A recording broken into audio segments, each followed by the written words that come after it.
আজ আমি একটা আমার প্রসেসে চিলি চিকেন বানিয়ে দেখাই। খুব ইজি একটা প্রসেস, চলুন দেখে নেওয়া যাক। আমি এখানে নিয়ে নিয়েছি 300 গ্রাম বোনলেস চিকেন। তাতে দিলাম 1.5 চামচ রসুন বাটা, 1 চামচ গোলমরিচ গুঁড়ো, 1 চামচ নুন, 1 চামচ কাশ্মীরি লঙ্কা গুঁড়ো আর অর্ধেকটা লেবুর রস দিয়ে ভালো করে মেখে নেব। ভালো করে সবগুলো মেখে নিয়ে আধ ঘন্টার জন্য ম্যারিনেট করে রেখে দেবো। এখানে আমি 2টো পেঁয়াজ নিয়ে নিয়েছি, যার খোলাগুলো ছাড়িয়ে চৌকো করে কেটে নিয়েছি। অর্ধেকটা ক্যাপসিকাম, যেটা চৌকো করে কেটে নিয়েছি। আর নিয়েছি 2টো লঙ্কা কুচি, আদা কুচি আর একটা গোটা রসুন কুচি।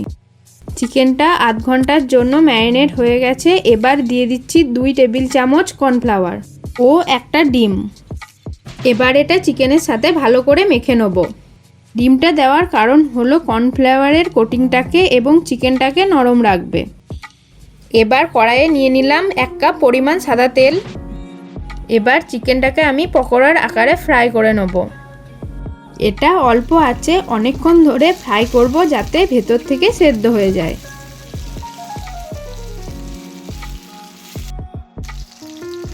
চিকেনটা ফ্রাই হয়ে গেছে, এবার এটাকে আমি তুলে নিচ্ছি। এবার আমি চিলি চিকেনের জন্য সসের মিশ্রণটা তৈরি করে নেব। নিয়ে নিলাম 4 চামচ পরিমাণ টমেটো সস, 3 চামচ চিলি সস আর নিয়েছি 2 চামচ পরিমাণ সয়া সস। এবার এটাকে ভালো করে মিশিয়ে নেব।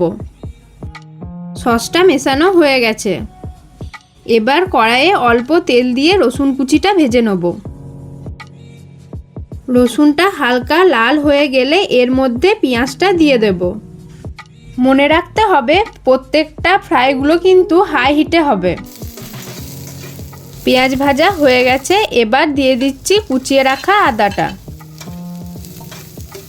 দিয়ে দিলাম কুচিয়ে রাখা লঙ্কাটা।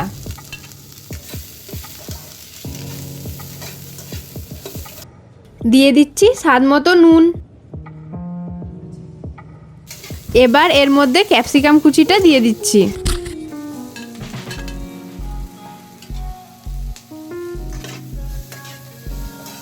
দিয়ে দিচ্ছি 1 চামচ সয়া সস। এগুলো আমার ফ্রাই করা হয়ে গেছে। এবার আমি সসের মিশ্রণটা এর মধ্যে দিয়ে দিচ্ছি।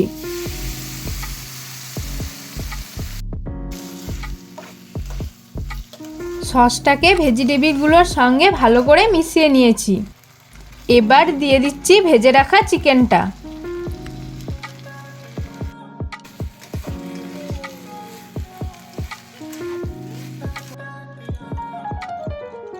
একটা বাটিতে 1.5 চামচ কর্নফ্লাওয়ার দিয়ে জল দিয়ে গুলিয়ে নিচ্ছি।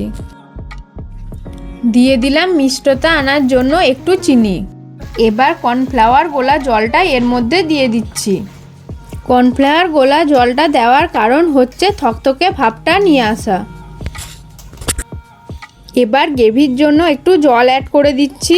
আপনারা বানালে আপনাদের পছন্দ মতন জলটা দেবেন, যার যেমন ঝোল পছন্দ। এবার দিয়ে দিলাম 1 চামচ গোলমরিচ গুঁড়ো।